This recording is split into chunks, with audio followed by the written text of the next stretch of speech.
Happy college football weekend. It's Virginia Tech. It's Syracuse. Inside the Dome, let's rock and roll. What's wrong with Kyle McCord? A Thursday night disaster in the Steel City. Can Kyle and the Cuse bounce back in their return back to the Dome? Meanwhile, how healthy is Bashal Tutin? Everyone in Blacksburg is wondering the magnitude of the star tailback's late game injury against Georgia Tech. And later, bouts of the Big East are a distant memory, but the Dome has been a house of horrors for the Hokies. Can Virginia Tech find the firepower for their first win at Syracuse in 24 years?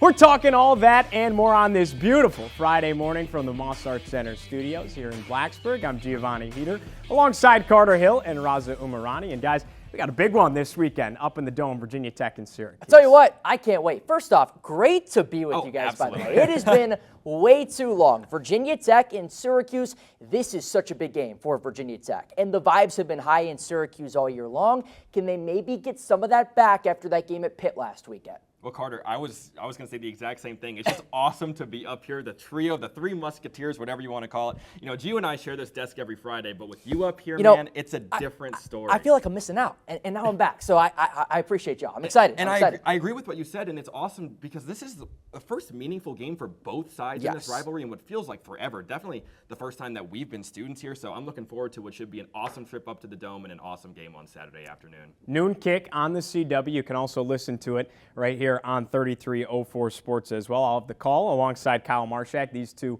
will have you covered on the editorial side. Guys, Virginia Tech has won their third straight for the first time since 2019. Just took care of business against Georgia Tech. Meanwhile, Syracuse had a Thursday night opportunity on the road against an undefeated Pitt team, and things just did not pan out for the Orange. Yeah, it was the first, dud that Syracuse had really laid all year because, their first loss of the season, it was a bit of a tough one, but that was the first time that they straight up looked like, maybe they didn't belong on the same field. And now, granted, I think Pitt is a very, very good team. Undefeated for the first time since Dan Marino was taking snaps out there. Eli Holstein is a very, very good quarterback. But listen, Syracuse, still a very good team. At 5-2, I mean, Fran Brown in year one has exceeded expectations. He was brought in, as the best recruiter in the country, ranked, nationally. But we didn't know if he could coach. And he brought in all these players, but we didn't really know how they would fit in the system. Well, turns out he can coach, and it turns out these guys can play. I mean, Kyle McCord has been one of the best quarterbacks in the ACC despite that performance last Thursday. Talk about Jackson Meeks, a guy who followed Fran Brown from Georgia. He's been one of their top wide receivers, Fadil Diggs from Texas A&M. So he's been a good recruiter, and he's been a good coach. So this has been a grand slam home run for Syracuse in year one. To your point, Raza, the sky is not falling in Syracuse. I get that was a tough result on Thursday. But you look at Syracuse as a whole. I thought this was a team that should win 7 to 8 games going into the season. That, to me, is a success in Fran Brown's first season. That is very much still on the table. Yeah. And if Virginia Tech finds a way, or if Syracuse finds a way to beat Virginia Tech on Saturday, all of a sudden, you're bowl eligible in the first week of November, and you really feel like you have a ton of momentum going your way towards the back half of the season. By the way, you still got the Miami Hurricanes coming to the Dome in November as well. There's a lot of meaningful football left to be played up in Syracuse for sure. Yeah, no doubt about it. Maybe the Orange can play a little spoiler when it's all said and done. Week 13. A lot of football left to be played before then. But let's go ahead and take a look at how things transpired in the Steel City for Syracuse. And it was a rough going for the quarterback. Kyle McCord, one of the first passing attempts for him. Interception down the sideline. Pick six right off the bat. First offensive possession. That's a good play by the corner, Carter. Yes. I mean, jumping the route like that, but that's not how you want to start a game for Kyle McCord. But it did not get much better from there. No, kind of set the tone for what's to come. Yeah, McCord once again here. The next possession for the Orange, dropping back. Pressure's coming. And how about this? Gets batted up into the air. A defender is lying tummy first on the grass, and he comes down with the interception. That's unlucky. This is crazy. Watch him make this play. He is on the ground. And all of a sudden, he looks up, and the ball is on his face mask. Yeah, no doubt about that. And that was kind of the story, right? Handful of these were tipped. McCord once again.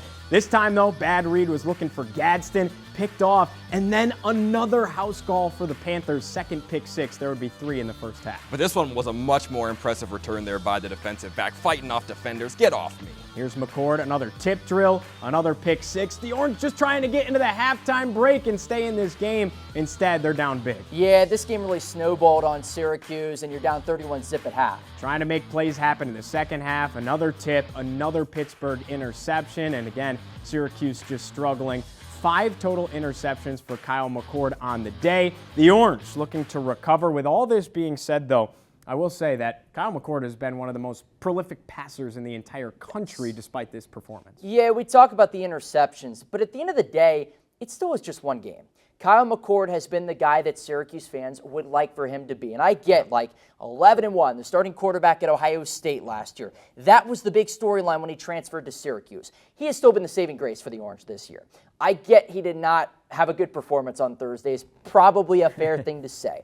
But you had some time off to kind of break down the film, see what went wrong. Give Pitt some credit, too, to your point. They are a very feisty defense. Yeah. And now you have a Virginia Tech team coming in if you're Kyle McCord, where, hey, you're going to be facing off against some pretty strong defensive backs in Mansour Delane, Dorian Strong, and I think he's going to be hungry to kind of get back after last Thursday for sure. Listen, even if you go 0 for 4 at the plate with 4 strikeouts, the sun rises the next day and you get more plate appearances, right? That was one anomaly, one historically bad performance for Kyle McCord and company, but you're talking about a quarterback that's still top 10 in the nation in both touchdowns and passing yards. But, now the flip side is he's second in the nation in interceptions and just 43rd in QBR. But again, McCord is a good player and he will bounce back. And here's why I think, Gio, that Syracuse doesn't have any reason to panic. The defense is still playing really well. Sure. Now, you could say Pitt didn't have to do anything really that blows your mind offensively in that game because the game was over in about 5 minutes, but Syracuse has played good defense against teams, as prolific as UNLV this year, and they played a Georgia Tech team that started the year really well. I agree. In the first few weeks of the season in the Dome and really kind of contained them until the end of the game.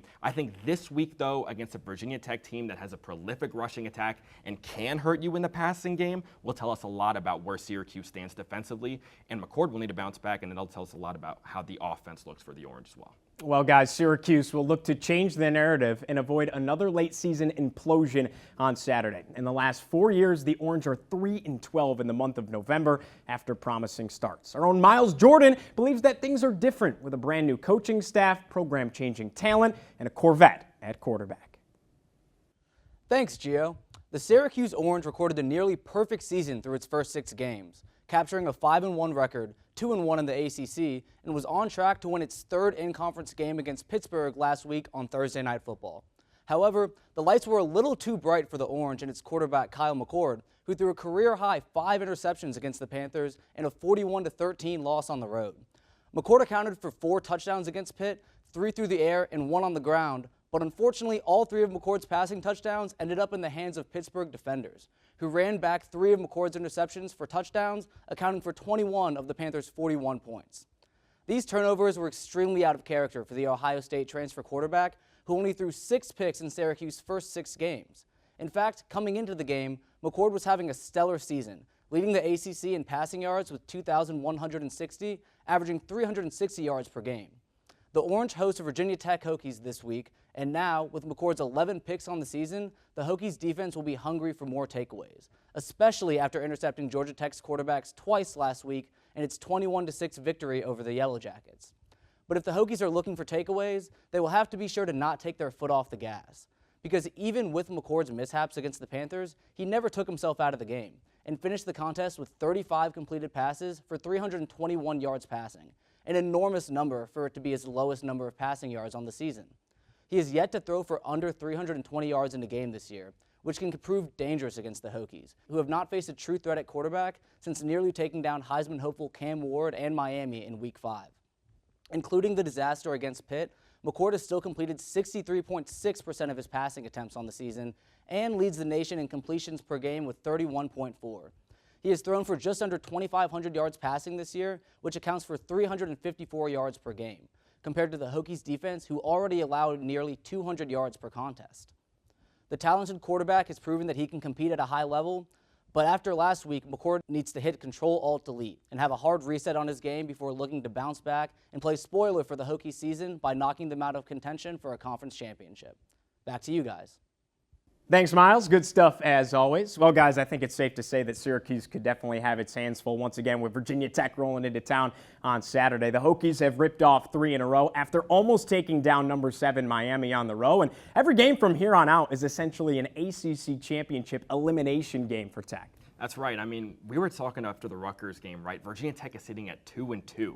Everybody and their mother said, oh yeah, Virginia Tech will start the year 4-0. They're not going to lose to Vanderbilt. They're not going to lose to Rutgers. No way. No way. No way. But there we were, right? 2-2 after 4 weeks, and we're sitting here scratching our heads wondering, where does Virginia Tech go from here? But they were 0-0 in conference play, and that was the most important thing. And yes, they started 0-1 in conference play when they lost that heartbreaker to Miami, you know, asterisk if you want. But now they've ripped off 3 in a row, right? First 3-game win streak under Brent Pry. First 3-game win streak in 5 years in general. Undefeated in October, and now it's the second year in a row where something flips. Some switch flips for Virginia Tech once they get into the ACC. I guess last year, you know, they also started a bit slow in Florida, down at Florida State, but now they're starting to figure themselves out. And if they keep on playing the way that they have been playing, particularly running the ball, they're going to be a handful for any team, specifically, you know, in this back half of the regular season. Now, don't get me wrong. They're going to need some help to go to the ACC title game. But to your point, the second straight year, 4 games in, Virginia Tech finds itself. Now, why it took that long to find itself this year, that's a different story. It was the same team. It was. And then Vanderbilt Bayshall gets 2 carries in the first half. That's okay. No, so you go to Miami. You probably honestly should win that game even before the Hail Mary. That's a great point. Then the Hail Mary occurs. I think that kind of lighted a fire under Brent Pry and this Virginia Tech team, because then you go to the West Coast, and although Stanford is not a great football team, at that point they had just beaten Syracuse. So everybody's like, you're going to go out to the West Coast regardless of who's starting at quarterback, and you may lose your second in a row. At that point, Raza, you're 2-4, and you may not make a bowl game after winning, supposed to win 9 games going into the season. You beat Stanford. Okay, you get the bye. You come back. You run right through Boston College. What Bayshall did that day was absolutely sensational. And then I think, and we're going to talk about it, but I think the Georgia Tech game was very telling, because that Georgia Tech game, Hokies didn't have their best stuff, particularly offensively. But it's the first time that Virginia Tech, and forgive me if this is too blunt, but it's the first time under Brent Pry that the Hokies have beaten a competent team when they did not play their best football. Yeah. I get Georgia Tech did not have Haynes King, but the Hokies have found something. And now you go to Syracuse. If you can win this game, that Clemson game is really going to mean something, and then you take it the rest of the way from there. Well, Carter, I think you can attest to this. It's been quite some time since Tech fans have yawned at the thought of a 2-score conference win on a Saturday inside Lane Stadium. But that was exactly the case when Georgia Tech came into town. Let's take a look at some of the highlights and break things down a little bit here. It started with this. Kyron Drones over the middle. Benji Gosnell wide open for 6. The wide open tight end from Pilot Mountain, North Carolina. The Hokies strike back after giving up a field goal to Georgia Tech. Then you had this, the trickeration, the Hokies special. Drones would catch one, run one in, and throw one for a touchdown on Saturday. Is that Kyron Drones, or is that Nick Foles out there in maroon and orange? How about the defense, though, for Virginia Tech? You definitely can't forget about that. Kelly Lawson going up, high point in the football, the linebacker with a takeaway. Read the eyes of Zach Pyron perfectly, and it really set up Virginia Tech. And then it would go to this, the flea flicker. And then you got Gosnell down the seam. Drones to Steven Gosnell, the brother of Benji. Hokies setting things up nicely in the red zone after the takeaway. And Virginia Tech, of course, turns it into 6. Quarterback keeper from 1 yard out. Drones in the end zone. Kyron Drones, just such a weapon once you get on the 1 yard line. One way or another, he will find his way in the end zone. Defense once again off the tip. Jalen Jones says, give me that. On 4th down, Georgia Tech was forced to kind of air it out, push things, and Virginia Tech was able to make them pay for it. The converted wide receiver, Jalen Jones, first career interception, seals it for Virginia Tech. What a victory for the Hokies over Georgia Tech. 21-6, the final score inside Lane Stadium on Saturday. Guys, I would argue, though, that Virginia Tech has yet to play a team anything like Syracuse. Miami might be the closest thing because of how prolific in the passing game Cam Ward can be, but he can also improvise. Kyle McCord has negative rushing yards in his career across 2 seasons, back-to-back at Ohio State and Syracuse, right? And most of the teams that Virginia Tech has played have been either backup quarterbacks or predominant in the run game type teams. They have not played a quarterback that just sits back there and throws it 50 times a game. You need to blitz the heck out of Kyle McCord. That's what Pitt did. Yeah. And it worked out well. Cam Ward is a little bit different because if you bring the house, that man can take off. And he essentially did so to win the game. He did. The little flip to the tight end, that was something. But you're right. Kyle McCord is definitely a very different quarterback that Virginia Tech, quite frankly, has faced under Brent Pry. Is that maybe fair to say? Because even Jordan Travis could move. Yes. McCord isn't the guy on the ground, but he sure as heck can beat you in the air. If the Hokies can blitz and get to Kyle McCord, which that defensive front has been phenomenal all year long, if APR, Aeneas Peoples, guys like that show up, it could be a long day for Syracuse. Well, Gio, you say that Virginia Tech hasn't faced a team quite like Syracuse. I would make the argument Syracuse is so much unlike any other team in college football. I would agree. You're talking about the team that throws the ball the second highest percentage of the time. 64.45% of their plays are passing plays. Yes. Right? Kyle McCord, his career high attempts at Ohio State was 37. He's thrown the ball more than 37 times every single game he has played at Syracuse. And that has translated into Syracuse having the second most prolific passing offense in the ACC behind Miami, like you guys mentioned. But on the flip side of that, they have the second worst rushing offense in the ACC. So, yes, it's kind of strength on strength here, right? Where Virginia Tech has this really, really good passing defense. They're top 2 in the ACC. They're going to need to get after McCord with their defensive front. But the corners will need to do their part too. And I think that is the thing that Virginia Tech has not really done this year, because the one time they faced a prolific passer, it was Cam Ward, and he did throw 2 interceptions, but he also kind of had his way in the biggest moments. If they can get after McCord and speed up his clock the way Pitt did and force him into making bad decisions, I guarantee you guys like Mansour Delane and Dorian Strong and even Jalen Jones, like we saw in the highlight, and Mose Phillips, who had an interception against Cam Ward, they will bite, they will chomp at the opportunity and make Kyle McCord's life miserable on Saturday. But the key, you have to be able to execute. Get some pressure. Get some pressure, for sure. We're fired up. We're fired up. I love it. And Raza, to your point, Virginia Tech is faced with quite possibly its biggest test since that meeting with Miami at Hard Rock Stadium at the end of September. The Hokies will look to rely on the run, while also creating havoc with their stout defense. Virginia Tech has forced 6 red zone turnovers across the last 5 games and ranks top 10 in the nation in sacks. For more on the Hokies' defensive efforts and improved production, we send it over to our own Braden Shank. There's an old Roman saying that reads, everything that comes in 3 is perfect. The 3 Musketeers, 3 primary colors, and hey, even the 3 meals in a day. Now, this might seem like a bizarre open, but if you take a closer look at Virginia Tech football in 2024, the same concept is apparent, believe it or not. The Hokies are led by third-year head coach Brent Pry, who just took down Georgia Tech on Saturday by scoring 21 points, which, if you do the math, is 3 touchdowns. And oh, by the way, this win also marked the 3rd straight win for Virginia Tech and the 3rd win overall in ACC play. So you see, it felt like everything was kind of pointing the Hokies' way this past weekend at Lane Stadium, with the lucky number being, well, you guessed it, 3. Well, except for the number 1 being present a few times. And yes, by number 1, I'm talking about Kyron Drones, QB1. Drones did something that no other VT player has done in a single game, and that is complete the hat trick, rushing for a touchdown, passing for a TD, and catching a touchdown pass all in the same game. Drones played a part in all 3 Hokies scores on Saturday, once again proving the point that all good things come in bunches of 3. Now, while Drones accounted for 132 total yards from scrimmage, the Hokies as a team combined for a season-low 233 yards. But hey, a win is a win, right? And while the offense might have had a down week, one thing has remained constant for Pry's Hokies over the last 3 games. And that is the hard-hitting Bud Foster lunch pail defense. Chris Marv's defensive core has only surrendered 34 points over the last 3 games combined. That is the same total that Vanderbilt put up on the Hokies in the Week 1 loss in Nashville. A big part of Tech's turnaround the last month or so has been the defense's consistency over the last 3 games.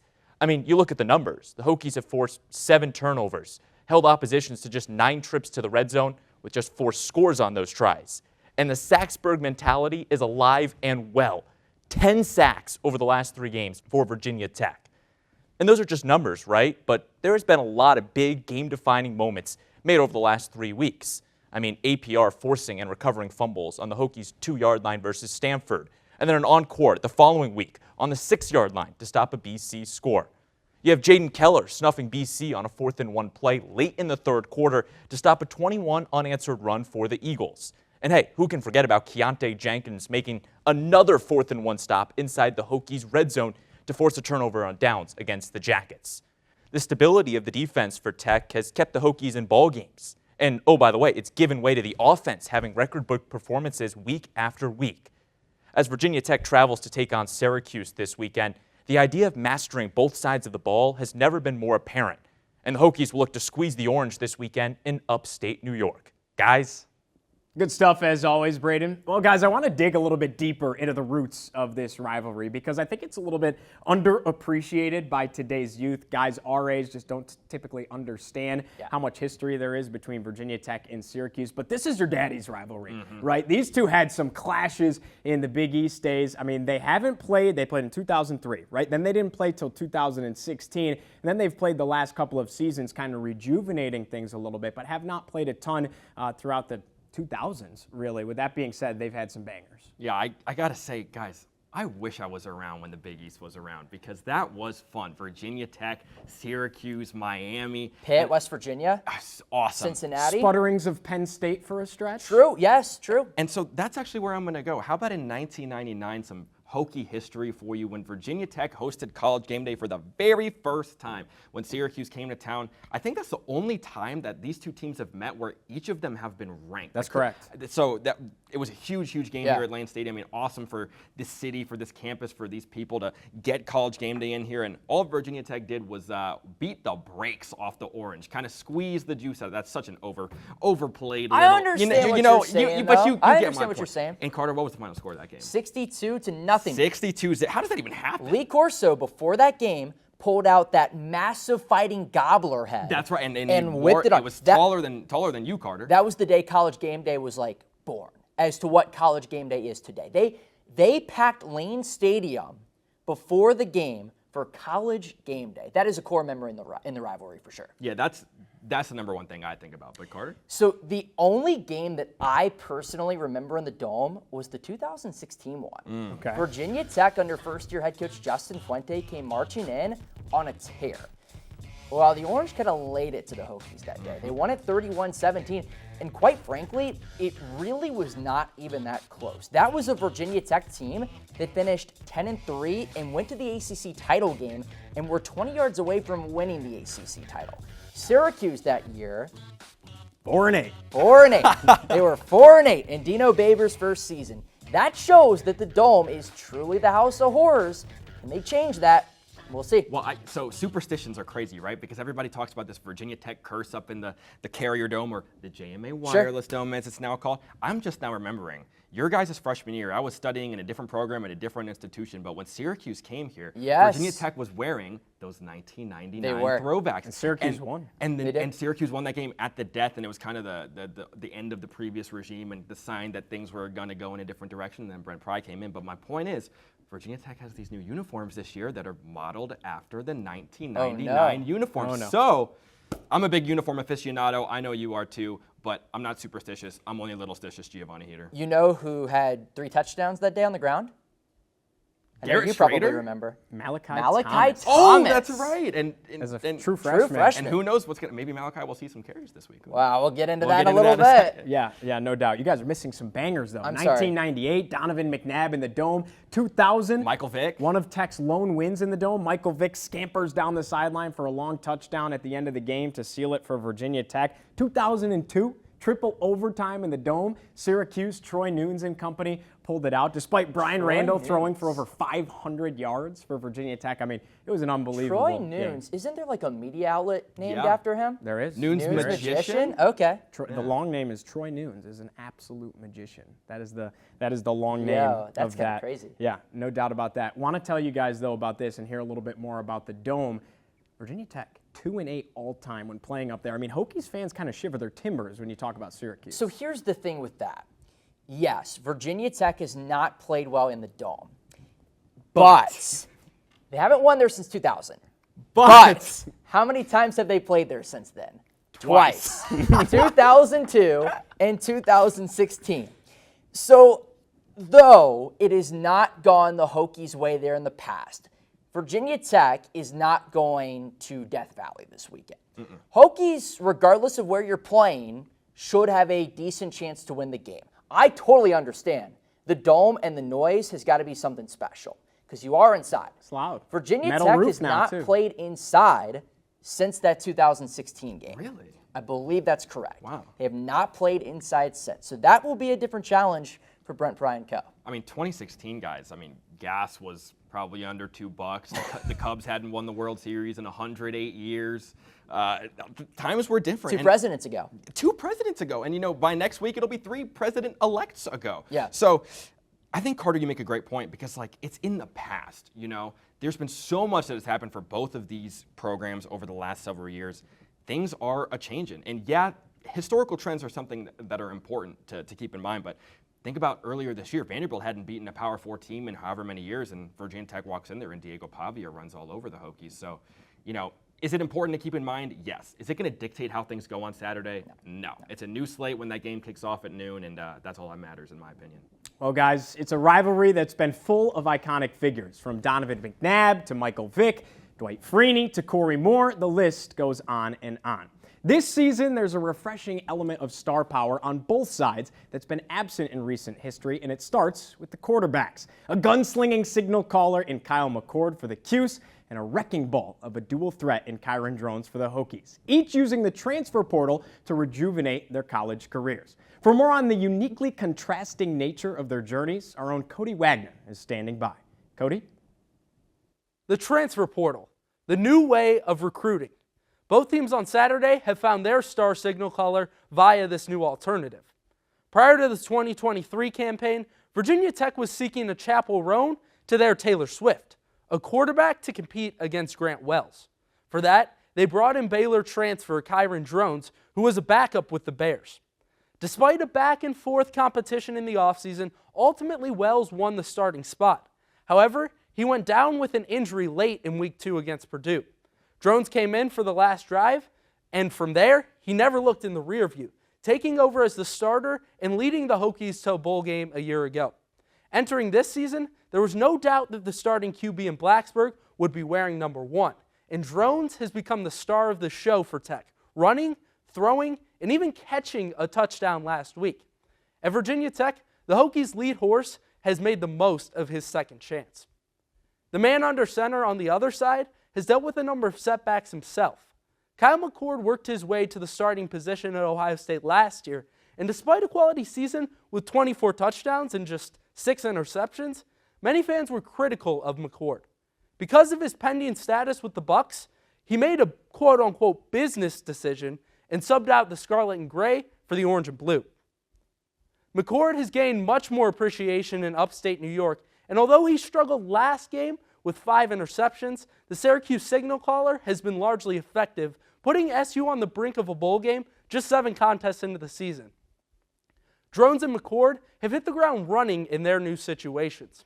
With the transfer portal gaining steam, it gives new access to opportunities for motivated athletes. And there's none more motivated than those that are aware how quickly their job can be snatched away. On Saturday, 2 men will take the field, ever grateful to step inside of the JMA Wireless Dome as starting quarterbacks. Second chances don't come around every day. That is, unless you're Ryan Fitzpatrick. But these 2 have really made the most of every opportunity that's arrived and are looking forward to producing a legendary moment this weekend. Guys. Appreciate you as always, Cody. All right, guys, as we dwindle down our show here, can I get a key to the game from each of you for both of these teams?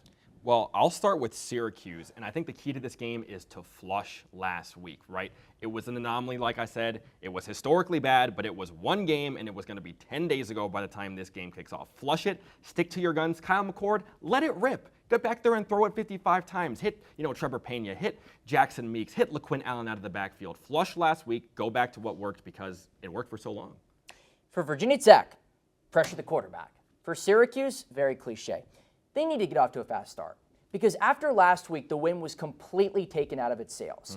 If the Orange can strike first, keep that crowd in the game, they'll be in a good shot to win on Saturday afternoon. And I'll tell you what, for Virginia Tech's offense, they need to, kind of be like they were against Stanford, right? Run the ball effectively enough to open up the passing game and make Kyron Drones comfortable, because they kind of got away from that last week. But a big reason for that, Bashal Tootin got hurt. And if Bashal Tootin is not 100%, he can still be effective, as we saw against Old Dominion in Miami earlier this year. But he needs to be as effective as possible for Tech to establish the run, because as good as Malachi Thomas can be and was against Syracuse all those years ago, Bashal Tootin is one of the best backs in the ACC. To be clear, real fast, I think Bashal Tootin absolutely will play. Right. But how damaged is he? Sure. That's the question. Yeah, how effective will him and Xavier Chaplin as well on the offensive line be? I'm in complete agreement with you guys. I think Bashal Tootin's got to be the X factor for Virginia Tech, especially if he's banged up. What does this look like for him? And I think the big thing, Raza, to your point, is Kyron Drones is at his best when he only has to throw the ball about 20 times, which means the run game is working, and he's part of that running game. I think they have to find a way to get that going. Guys, let's go prediction time here. Who you got winning on Saturday, and why? We'll start it with Carter.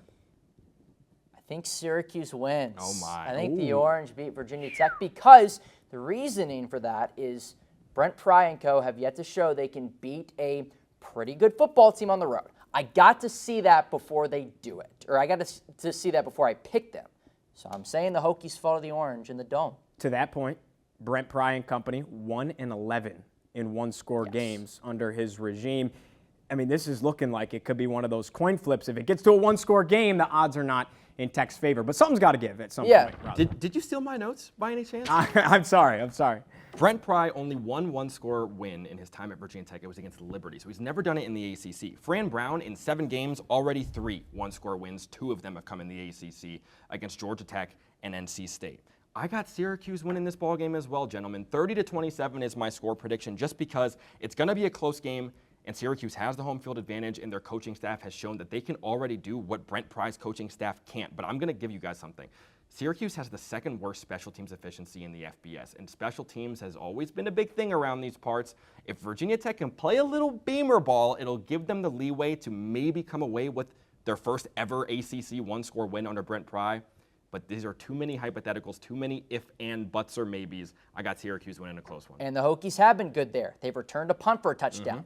They haven't missed a field goal that hasn't been blocked. That's right. And Peter Moore is an all-ACC punter. Take that with what you will. And John Love's got a big boot as well for Virginia Tech, something to look out for. I'm going to withhold my pick here because I'll be calling the game alongside Kyle Marshak on Saturday, so I will not be divulging my prediction here. But I will say this. I'm going to talk about third down just momentarily. Syracuse, top 15 in the country, both offensively and defensively on third down. Virginia Tech, 2 of 15 on third down last week against Georgia Tech, 2 of 9 the week before. Both in wins. Gotta find a way to convert if the Hokies want that road win, though. I agree. And from a 4th down conversion standpoint, too, Virginia Tech held Georgia Tech to 1 of 4. They're 2nd best in the ACC in stopping 4th downs. Syracuse has not been great in that category. They're 3rd worst in 4th down conversions. So, again, there's a little nugget for the weekend for sure. Well, Carter, what do they call third down? Money down. The money down. Who's going to get paid on Saturday? I can't wait to find out, guys. It's going to be a blast. I can't wait to find out either. Our pregame coverage on Mixler and 3304 Sports will begin at 11:40 a.m. sharp from the JMA Wireless Dome. Kickoff set for noon. These two will be writing for the game. Editorial content will be galore on Saturday. I'll be calling the game alongside our own Kyle Marshak. For all our reporters, for everybody behind the scenes making the magic happen, for Raza Umerani, for Carter Hill, I'm Giovanni Heater saying so long and good morning from the Moss Art Center in Blacksburg. We'll see you next week, and we'll see you on Saturday.